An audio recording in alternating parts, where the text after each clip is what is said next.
DA's office. My name is Julia Mayenza. I work in community partnerships, which means that we work with communities all over the borough to make sure that people trust the DA's office and that they can come forward about crimes that might be affecting them, crimes that might be really hard for some people to report. For instance, when it's a very personal crime, when it's coming from somebody you love, like domestic violence, it can be that much harder to come forward and to tell people what's happening, and it makes it seem just normal, and that makes us all less safe. So we want to make sure people have the resources and the information to stay safe, to keep your neighbors safe, your family, your loved ones. So I'm glad to be joined by some amazing partners that we work with to make sure people are safe, including PSA 6, the NYPD, who came to me with this idea to present and do outreach in the community, as well as their advocate from Safe Horizon, who's seated in the precinct. And we'll talk to you a little bit more about what her role is and what resources are available if you, someone you know, a neighbor, anybody might be suffering from this kind of violence. I'm also joined from some folks from the DA's office, 2 folks from our Special Victims Division, and my colleague also in Community Partnerships, Uptown, Jordan Page, will also introduce himself before we turn it over first to Safe Horizon. Sorry, what was your name again? I'm Julia Manza. I'm going to do a part. Good evening, everyone. I'm Jordan Page. I work out of the Harlem office on 125th Street. I do the same thing that Julia does here on the west side, but in Harlem. I'm just here to support her because PSA 6 also covers some of the natural developments in my area, so Julia and I work together when it comes down to that. Great. I will turn it over to Safe Horizon. All right. Hello, everyone. Sorry for being a little late. As you said, I am the advocate with Safe Horizon, part of the Crime Victim Assistance Program, and I'm assigned to PSA 6 with them. Has anyone ever heard of Safe Horizon before? Yeah, somewhat? So for those that haven't, it's the city's largest nonprofit organization. We have a lot of programs. We have programs in the courts. We have programs with, of course, NYPD, which is going to be the Crime Victim Assistance Program. We have programs that work with youth, with children, provide counseling and other assistance to, essentially victims of crime. What's unique about the Crime Victim Assistance Program is that they have advocates in every NYPD precinct, and these advocates follow up with folks that make police reports. These reports can be domestic violence, or they can also be crime victim, like larcenies, harassments, things with neighbors, things like that. To talk a little bit about domestic violence, does anyone roughly know what domestic violence is? Yeah? Someone? Sure. It's you know? Okay, so domestic violence is generally an umbrella term. So it doesn't just relate to people who are in a relationship or married or have been dating or formerly dating. It can also include family violence. So this is violence between family members, between sons, daughters, mothers, fathers, aunts, uncles. Elder abuse, yes, that's one of them as well. So as the advocate, we go through all the police reports, we go through what's appropriate. If it's something that seems a little bit more high risk, we do an outreach call. We call them, see how they're doing, if they need any information about the criminal justice programs, how the process works, if they need assistance making a report, or even if they need to speak to any of the officers, we can assist with that. Sometimes it's a little bit intimidating speaking to officers, given, history. But we try to alleviate some of that anxiety. We're there for you. Generally, we work Monday through Friday. If we're not there, we also have a hotline service that's 24 hours. You can call, ask them questions, they'll guide you. They'll even leave a message for us for the appropriate advocate in the precinct, and we'll follow up with you as well. So I'm going to pass these around. It has our hotline number down here, and then I'll pass out some goodies as well. So is there any questions or anything? No? Your hotline is bilingual? Yes. And I am also bilingual. I speak Spanish. So not all the advocates do, but I do at PSA 6. So there's that. I'm going to pass these around, and Anything else you want me to include or anything? That's great. Okay, perfect. I'll pass these around.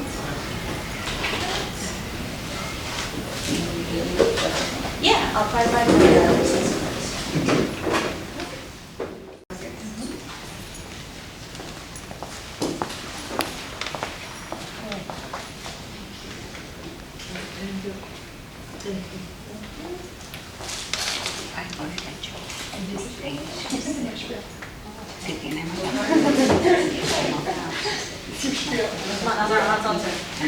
Hello, I'm Officer San Filippo. I am with Crime Prevention and the Older Adult Liaison for Police Service Area 6. Let me come over here, nobody see me on that side. Again, I'll repeat again. So my name is Officer San Filippo. I'm with Police Service Area 6. I am the Crime Prevention and the Older Adult Liaison. I have two other wonderful officers. They thought, yeah, we did. Yep. Two other wonderful officers that are community affairs officers. The newly promoted. My name is Detective Wilborn. I've been an officer for 18 years. Very passionate about my seniors and my older adult population. My partner here. We work closely with the community to make sure that our seniors are safe. We take that very serious. If you guys have any questions or you have concerns, you can always call PSA 6. We're here for you. We're an asset for you. No question is too large. If you feel like you need assistance, if we don't have the answer at the moment, we'll do everything we can to direct you in the right direction of where you need to go to get the help that you need. Again, sometimes our seniors are our most vulnerable population. So we want you to know you have someone on your side. If you need assistance, you can always reach out to Officer San Filippo, myself, or my partner, Officer Etienne. Julia has been truly instrumental, and Jordan, in helping us out and partnering and making sure you guys have the information and the support that you need always. What she said. He makes us feel. She always says enough, so it's up to me to say that. So just because I want to give a brief, I gave everyone a nice little booklet, a lot of pages. There, like Detective Wilborn said, Detective Wilborn said that our seniors are our most vulnerable. How many of you have ever gotten a phone call from somebody you have no idea who it is? Nobody get phone calls from random people? All the time. So those are scams. A lot of those are scams. There are ones, and it's for anything you can think of. Something to do with your checking account, IRS, mail that you sent a check out, and there's also things where they wash checks that you sent down to the mail, and they'll put their name on it and cash your money as if it's theirs. They do sell special pens if you can kind of combat that. But phone calls, they will call you. IRS has called me sometimes. IRS will not call you, they just take the money. But IRS will call you. The car insurance people. Car You need to insurance, insure yes. your car. Yes. So a lot of people think that you shouldn't go to a precinct to report it. I'm here to tell you that's wrong. You can. If there's these companies that are calling you, the only reason why my job is if you report it, we know the scams and we try to combat them. So every time we try to stop one scam, they will figure out a new one. But if we can stop one scam, that's the goal for the day. There's also a couple different things, I was just reading here.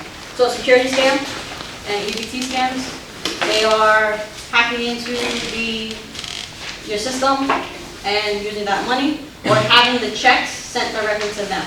So if there is something missing, please come to any police station, either whether it be PSA 6 or to 4, and make a report. And if you can't, give us a call, we will come to you, right? That's my job as an older adult liaison, is to be there for you, okay? Another resource that I have that's in this booklet is these senior services, all in the last page, okay? A lot of seniors do not realize, older adults do not realize that there's services out there, whether it be for food, whether it be for transportation, whether it be that you feel like, all right, also by word of mouth, if you know someone of a friend that is in a very hard situation with family-wise, as the Safe Horizons representative Jessica, she's explained, that's elder abuse. If someone is getting abused, we need to report it. We need to find them someplace safe for them to be. Nobody should be abused in their home. Okay? So there is NYPD, and there are resources to report that abuse. I got it. Go ahead. I think one more thing. In terms of scams, so I know one personally, my wife's grandfather. Someone claimed to be his granddaughter. His first reaction is to say the name, and the person's going to say yes. So now they have more information on family members, and they're going to play to the heartstrings. She says, oh please, I need help, I need money, I have to post bail, don't tell my mother, and you know grandparents, they want to help out their grandkids without. So long story short, you end up giving 20,000 cash. If you hear something where it's like, oh listen, we caught you in something, but we want to get you out of it, so you just have to give us some money, put it on rechargeable cards, whether it's a top-up card or a green dot card, multiple cards, you're into a scam. It's a scam right away. Just call their bluff, act like you're scared, hang up the phone. If anyone's telling you to put money on multiple cards, it's a scam. So just think about that. And like you're saying, some places will never call you. Social Security will never call you, IRS will never call you. It's always going to be in the mail, something official. Just be aware of those. Detective Donna, you calling for PAL so that you can donate to the PAL? Yes. So yes, as another thing, Yeah, that's. as officers, we cannot ask money from the public. You can never ever be a cop asking you for money. So if he says I'm a cop and asks us Any money, city agency really can't ask for money from the Yeah. public. Any city agency cannot ask. whether they say it's for the fraternal order, police, PVA, no, we cannot ask you. They have donors, they have people that they do that stuff from. They will never call a single person and ask for money. Yeah, there's a lot of AI scams, and a lot of more old adults have been hit with it. Because it'd be like, oh, we have your daughter. Oh, she's got in an accident, XYZ. And your first thing is you're gonna panic. So like with my parents, I do kind of like safe word. That if I say a word, or they have to ask a question, if they know that I can't answer it, it's not me. So there's something that you can do with your family members to kind of combat. But again, if you ever, hopefully not, are in a situation, just take a breath and just go through. Call that family member, because a lot of them will also say, oh no, don't hang up the phone. They don't want you to hang up the phone, because if you hang up the phone and you call your family member, they'll realize it's a scam. So hang up, call that family member, and just make sure they're okay. Alright? There is one more thing that just pops in my head that I want to speak about, quality of life. I know in this building, when it got really cold, it got really cold. If that is an issue, please reach out to your old adult liaison. We are here to fight for you, because there's no reason why any of our old adults should be a week without heat. And we will fight for you, going to management, going to NYPD, to get you what you need. Alright? I know that was something that was brought up, and we had to go on take a nice argument. We gotta get these things done. We can't have people without heat. Questions? Any questions, concerns? Anything maybe you want to clarify that we said today? Yeah. She's on No questions? No, that's really helpful. I think that with both scams and with things we're talking about with like domestic violence, whether that be physical, financial, sexual, any of the things that we see in law enforcement and the different social service agencies, they really, really bank on people's sense of shame, of people feeling like, I can't believe I fell for that scam, or I can't believe this happened to me, I can't believe that I let my adult child get away with this, with hitting me or hurting me, or I can't believe that I was in a situation where I could be taken advantage of, in whatever way it is. And people who are abusers, they know that they're going to cause people to feel that shame, and that's something that they take advantage of, hoping that you'll never tell anyone. But what we're here to tell you about is that breaking that cycle means telling somebody that that's not a source of shame, that's a source of bravery. That's a great thing to do because it keeps other people in your community safe. And while there's a lot of hotlines that we gave out and a lot of information that you can call, of course, I do want to make sure everyone knows if it's an emergency, if you are getting hurt, if you're hearing somebody get hurt, you see a crime happening, You can follow up on the hotline afterwards maybe, but 911 is going to be your first place you need to call, both to get immediate support, but also sometimes I hear people, especially in this neighborhood, say, I didn't think it really rose to 911. Yeah, people say, I don't know, I can just call the precinct. Yeah, no, you want to call 911 because that also makes sure that it's documented, that people know what precincts need resources, that we at the DA's office know which neighborhoods are getting calls about what crimes. Who's responding or who's not responding?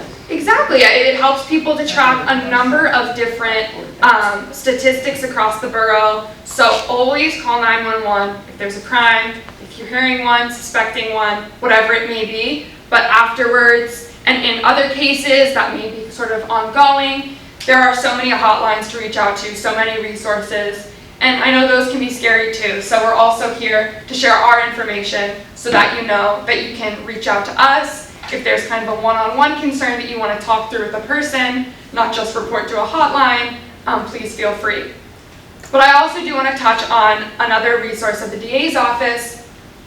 Once a crime is reported, there's been an arrest by NYPD, it's arraigned in criminal court, it goes to our office. We have about 500 assistant district attorneys who take up a variety of cases from financial frauds with scams, to quality of life issues like shoplifting, to things like domestic violence. And it can be really scary, obviously, to have to come into a grand jury, have to come into court and testify about some of the worst days of your life, or worst days of somebody you know's life.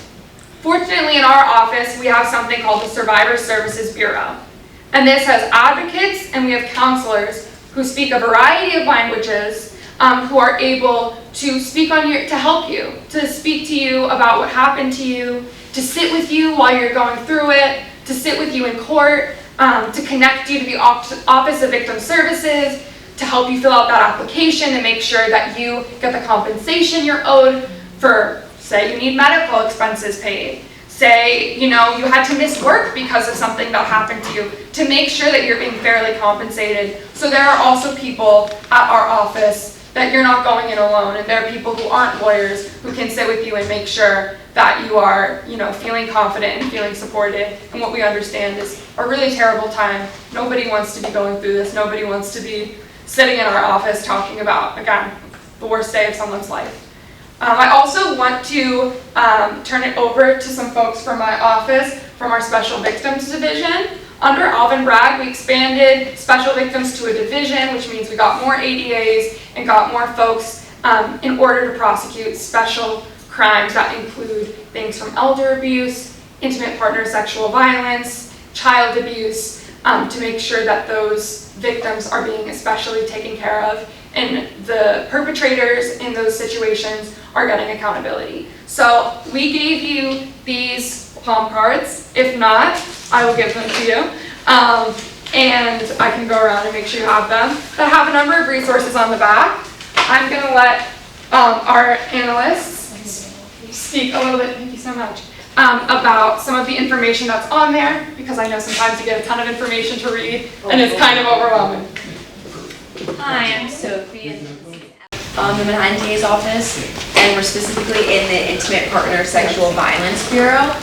So we work closely with the attorneys in the bureau to investigate any incidents, like cases and arrests that come in.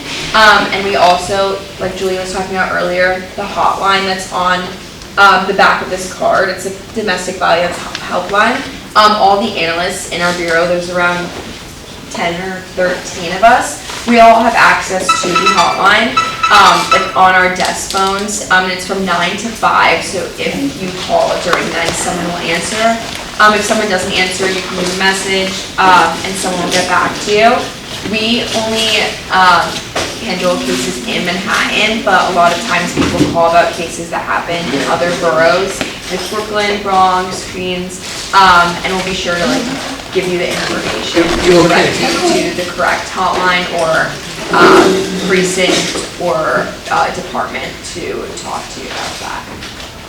Yeah, and to kind of go off what Sophie was saying and what Julia was saying earlier, there are no expectations, there are no strings attached to the support that our office offers to people. So if, God forbid, something turns into a legal issue and you come to the office and you report a crime, but you decide later you don't want to go forward with it, any participation by victims is valued by us. And the services that our office offers are still available to people even after the termination of the case, or they decide they don't want to go forward.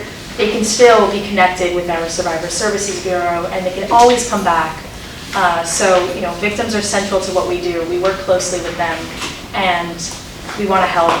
And they're really like what I'm saying. There's no expectations. And also to add, our office is located downtown near, kind of central to Chinatown and Tribeca. There are also offices in Harlem and Washington Heights. So sometimes we'll go up there if someone lives around the area and can't make it downtown to our office. We can meet you up there if you want to come in to talk or for a meeting with any of the attorneys. Where's One Hogan place? That's where our office is. It's off of Center Street, like kind of next to like Brooklyn. Yeah, there's this one there, right, Center Street also. Oh, sorry, 80 Center and One Hogan are in front of each other. Got it. So One Okay. Hogan is That like makes the sense main to me DA's now. office, which is in the courthouse. Okay. 100 Center, and then 80 Center is right in front of it. Yeah. Right near all those big courts and sort of near City Hall. Yeah. So downtown. But if you're more comfortable going to Harlem or going to the Heights, we also have staff up there too. Are there any questions from anybody about literally anything that we said or anything we didn't say?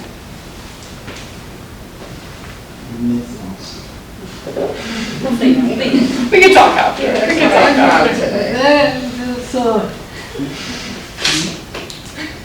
It's a beautiful day, so I want folks to be able to enjoy the weather or just talk afterwards if you have specific one-on-one questions, but Probably ready to know shorts today. We do these as many as you can, because even if it's a small group, it just means that someone got the information, and then you got whatever, might pertain to you, and then you can always pass that on to someone else. I had a neighbor that was living on my floor,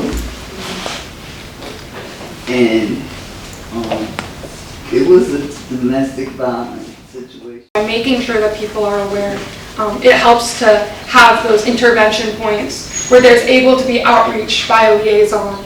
They're able to connect with somebody from law enforcement and at least be told that, hey, this isn't your only option.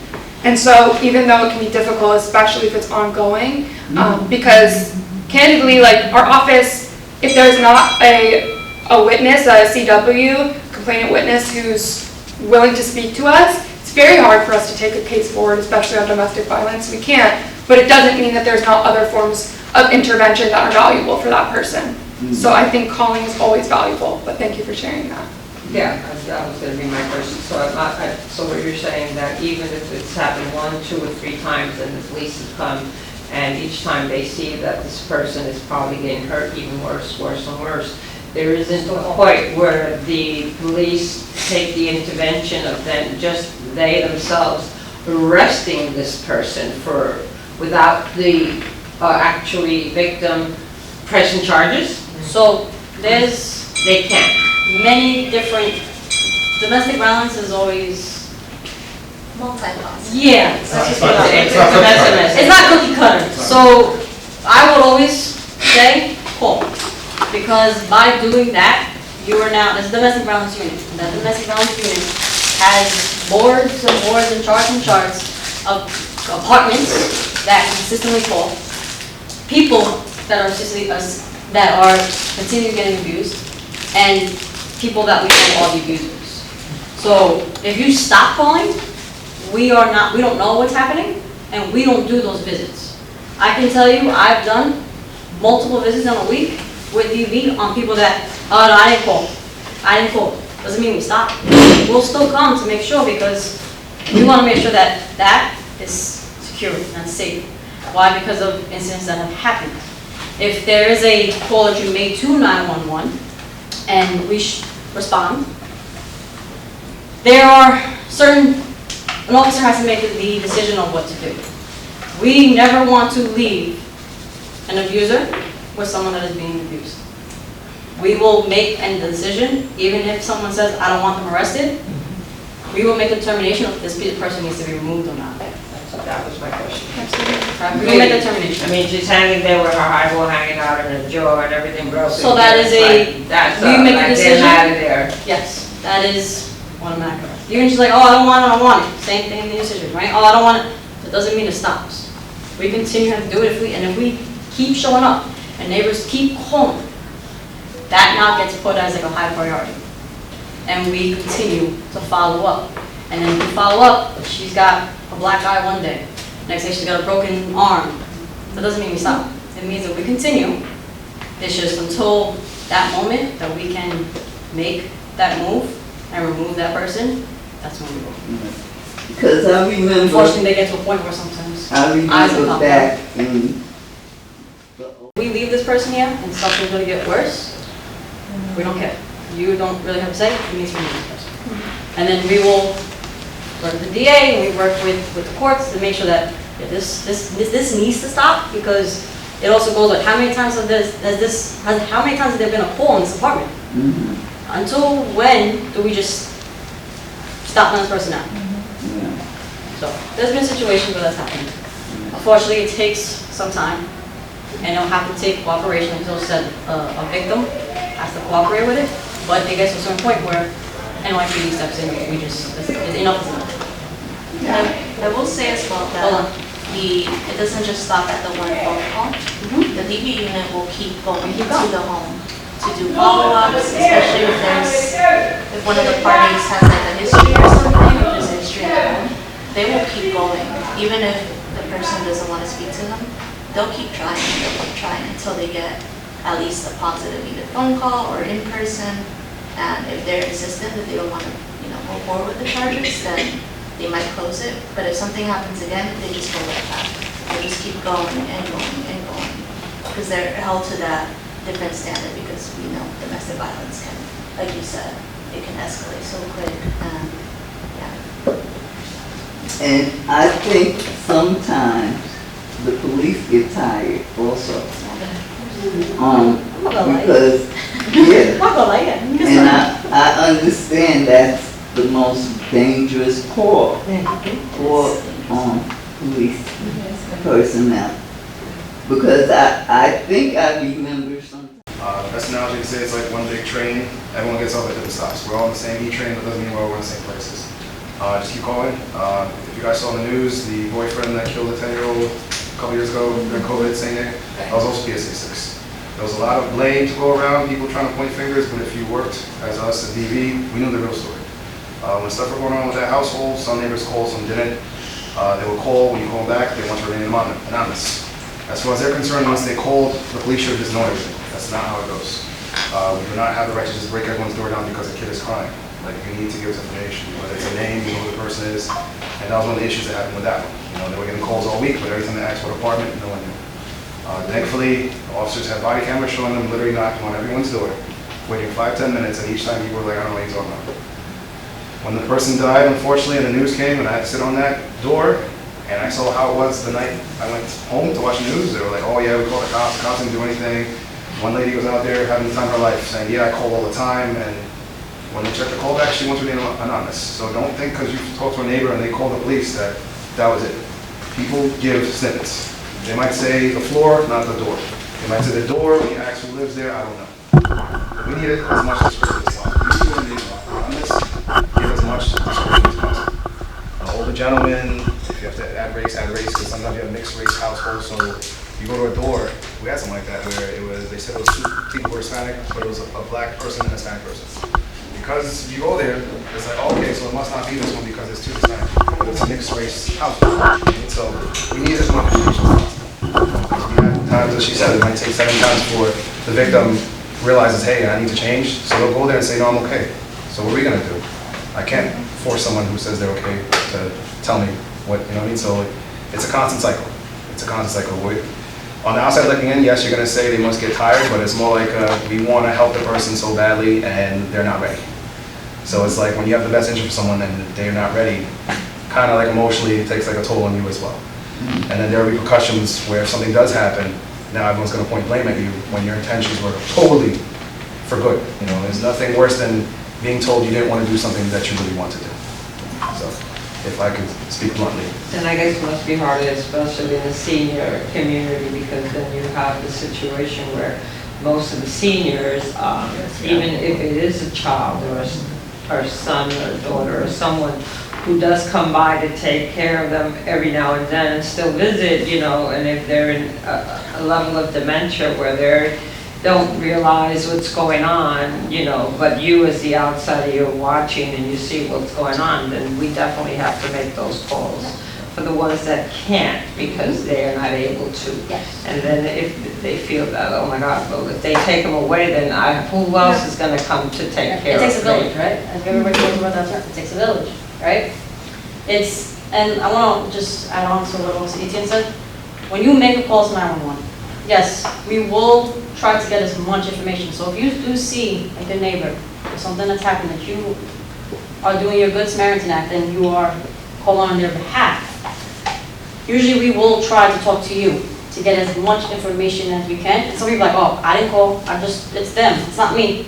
But you have to understand, we have to do an investigation in order to make sure we make the right steps, right? Some of them may like, oh, we might take the time, we might be on the call, but we also might have to figure out a different route for that person that, at that moment, needs something else, needs something different. Yeah, and that kind of situation, like you described, an older adult who it's a family member, it's someone who they're like, There's a social worker to actually talk to the actual person to kind of assess their mental So status. exactly, I mean, this is why getting contact from neighbors or loved ones, friends, whoever it may be is so important, because if those people aren't gonna come to the police, or they're not gonna go to anyone, there's, you know, only so much that anonymous calls can do, where when I get calls, and I deal with this quite a bit, from community members, from neighbors and friends, who tell me the full context of what's happening in that situation, who the son is, what his background is, if he has substance abuse issues, that they saw her bruised one day, they saw a broken finger one day, whatever it may be, that helps me to be able to work with people in the community who might know that person. And sometimes at that time, what that person needs, they don't want to talk to police. They'll get very scared talking to police. But it might be that I've worked with Safe Horizon a number of times, that an advocate from that precinct might be able to go speak with them at a secondary location that's not their home. That would be the second person. And they can at least hear about, you know, their conversation might not be, here's what an arrest would be. It might be, you don't deserve to be hurt, and let's talk about safety planning. Let's talk about planning for you what it looks like to get help and to not have him in your house all the time. And then that can lead to that person, you know, starting to understand the reality of their situation. But some of those outcomes in those situations I've worked on and I've seen would not, I mean, I don't think any of them would have been possible without concerned neighbors, community members, people who work within community centers, who have stayed extremely persistent on complaints that I probably heard from 5 different people over a lot of time. And it took a lot of persistence. And you know, not all of them are gonna end in arrest. And like me as Julia at the DA's office, I wish that they did, because I wish they knew, you know, some of the outcomes that could be so beneficial out of the justice system, whether it's restorative justice. On the actual perpetrator who's doing the abusing, if someone's coming there and they know, then that would probably deter them from actually I hope trying to so. continue I hope so. to do that. Yeah. There's a lot of, so I can speak on one. I have an older adult on this development. She didn't come forward with someone else to come forward on behalf. And then I follow up with her. And she did. She starts it all out. Does it mean that the person that is living with her, which is her adult child, has to get arrested? No, but it meant that with the persistence, we found an alternative for her adult child, that now the mom and the adult child are separated. They have their own living spaces, and everyone is a lot calmer. Doesn't mean we also stop, I also check in with them to make sure that this doesn't persist. No, not everything ends the exact same way, not everything ends with Not everything ends with jail arrest. or Rikers or It whatever it wasn't- may yeah. be. And there was no report made, it was just an intervention of, she needed someone to intervene, to speak on her behalf, that's what we did. No arrest, no complaint, but now she has a much safer environment. This is how we. No?